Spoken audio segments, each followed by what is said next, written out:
শেখ হাসিনার ভিসা বাতিল করল যুক্তরাষ্ট্র। দেশ ছাড়তে পারলেন না হাসান মাহমুদ, আটকে দেওয়া হলো বিমানবন্দরে। বিমানবন্দরে আটক সাবেক তথ্য প্রযুক্তি প্রতিমন্ত্রী জুনায়েদ আহমেদ পলক। জানাবো শেখ হাসিনাকে ক্ষমতাচ্যুত করার পেছনে ষড়যন্ত্র, যা বলছে ভারত। এবং সর্বশেষ জানাবো প্রধান উপদেষ্টার পদ এত ত্যাগ স্বীকার করা শিক্ষার্থীদের প্রস্তাব ফেরাতে পারি না বললেন ডক্টর ইউনূস। শুনছিলেন সংবাদ শিরোনাম, এবার বিস্তারিত। শেখ হাসিনার ভিসা বাতিল করল যুক্তরাষ্ট্র।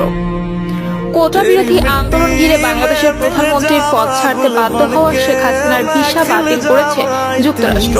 দেশটির পররাষ্ট্র দপ্তরের একটি ঘনিষ্ঠ সূত্র বাংলাদেশের সাবেক প্রধানমন্ত্রী শেখ হাসিনার ভিসা যুক্তরাষ্ট্র বাতিল করেছে বলে নিশ্চিত করেছে। এর আগে দেশ ছেড়ে শেখ হাসিনার ভারতে পালিয়ে যাওয়ার পর মার্কিন